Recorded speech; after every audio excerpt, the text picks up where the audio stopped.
나는 존재하지 않는다. 다만 흐를 뿐이다. 어디서 다시 시작해야 할까? 혹시 시작이라는 개념 자체가 이미 착각은 아닐까? 우리가 알고 느끼고 행동하는 모든 것이 어떤 절대자의 설계에 따른 섭리라면, 그리고 그 모든 경험을 나라는 고정된 주체가 의식하는 것이 아니라 실제로는 그 설계자가 자신을 통해 자신을 바라보고 있는 것이라면, 나는 과연 무엇을 선택하고 무엇을 거부할 수 있을까? 자유의지라는 말은 이 질문 앞에서 갑자기 허공에 뜬다. 스피노자는 인간의 자유의지를 부정하며, 우리가 자유롭다고 느끼는 이유는 원인을 알지 못한 채 결과만을 경험하기 때문이라고 했다. 돌이 공중에 던져진 뒤 자신이 스스로 날아가고 있다고 믿는다면, 그것이 바로 인간의 자유의지에 대한 착각이라는 것이다.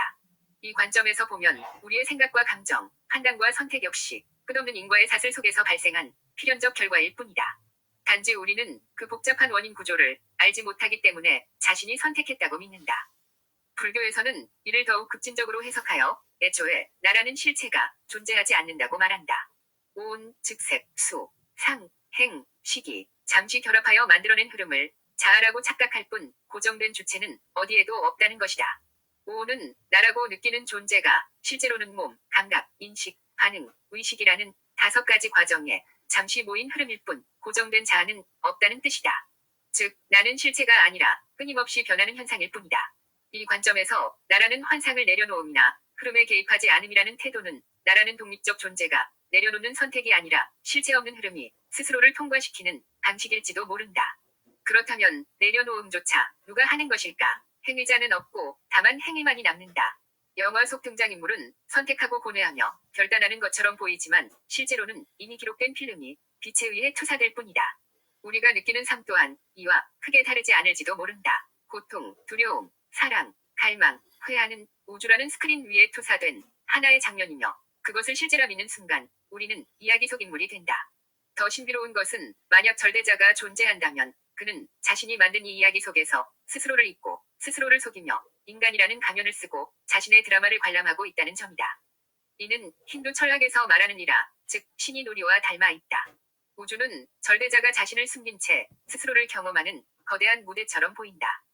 그렇다면 우리는 이런 애매함 속에서 어떻게 살아야 할까? 아무것도 의도하지 않고 강물에 떠내려가는 낙엽처럼 흘러가야 할까? 그러나 여기서 또 하나의 역설이 나타난다. 의도하지 않겠다는 의도, 흘러가겠다는 선택 역시 또 하나의 선택이라는 점이다. 도망칠 곳이 없다. 의지를 부정하려는 의지, 자유를 거부하려는 자유, 내려놓음을 선택하는 주체, 이 모든 것은 모순이다. 이 무한한 자기 모순 속에서 인간은 끊임없이 자신을 만들어낸다. 뇌는 이 드라마의 핵심 장치다. 눈을 뜨면 외부 세계의 자극에 반응하고, 눈을 감으면 기억과 상상의 이미지에 반응한다. 평가하고, 비교하고, 예측하고, 선호를 표시하며 끊임없이 의미를 부여한다. 멈출 수 없다. 이 반응성은 생존을 위한 진화의 산물이겠지만 동시에 인간을 괴롭히는 고통의 근원이 된다. 그래서 우리는 눈을 감고 귀를 막고 싶어진다. 그러나 몸은 움직이지 않으면 병들고, 생각은 차단하려 할수록 더욱 거세진다. 침묵 속에서도 기억과 상상은 쉼없이 떠오른다. 마치 출구 없는 미로처럼 우리는 의식의 내부에 갇혀 있다. 이때 질문은 더욱 깊어진다. 도대체 반응하고 있는 이 존재는 누구인가? 생각을 보고 있는 것은 또 무엇인가? 데카르트는 나는 생각한다, 고로 존재한다라고 했지만 동양의 수행자들은 오히려 이렇게 되묻는다. 그 생각을 보고 있는 것은 누구인가? 생각이 있다면 그것을 인식하는 또 다른 차원이 있어야 하기 때문이다. 그러나 그 또한 포착하려는 순간 하나의 생각으로 변한다. 이 끝없는 되물음 속에서 나는 점점 희미해지고 결국 남는 것은 오직 알아차림 그 자체, 혹은 텅 빈 의식의 장뿐이다.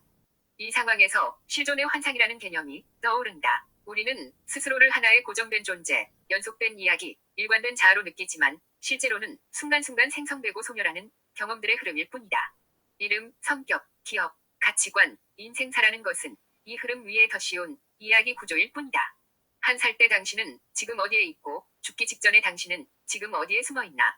이 이야기 구조 덕분에 우리는 사회적 존재로 살아갈 수 있지만 동시에 이 구조에 집착하는 만큼 고통도 깊어진다.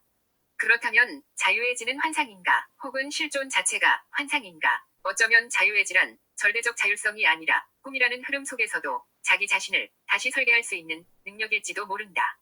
이미 주어진 프로그램을 따르는 로봇이 아니라 자신의 코드 일부를 수정할 수 있는 존재를 말한다. 완전한 자유는 없지만 완전한 결정론도 아닌 그 중간 어디쯤에서 인간은 끊임없이 자신을 갱신한다. 이때 자유란 선택의 절대성이 아니라 패턴을 인식하고 그것을 변형할 수 있는 가능성의 여지일 것이다. 결국 인간은 신이 자신을 경험하기 위해 만든 하나의 창 혹은 우주가 스스로를 비추는 거울일지도 모른다. 그 거울 속에서 우리는 고통받고 사랑하고 질문하고 절망하며 다시 깨어난다. 그리고 이 모든 과정은 어쩌면 거대한 착각이자 동시에 가장 깊은 진실일지도 모른다. 환상이 없다면 실존도 없고 실존이 없다면 깨달음도 없다. 그러므로 인간의 삶은 자신이 환상임을 알아차리는 순간조차 하나의 장면으로 끌어안는 끝없는 자기 연출의 연속이다. 어디서 다시 시작해야 할까? 어쩌면 시작도 끝도 없다. 다만 이 순간 생각이 떠오르고 그것을 바라보는 무엇이 있으며 그 사이에서 삶이라는 장면이 조용히 흘러갈 뿐이다. 그리고 그 흐름 자체가 우리가 나라고 부르던 것에 가장 가까운 실체일지도 모른다.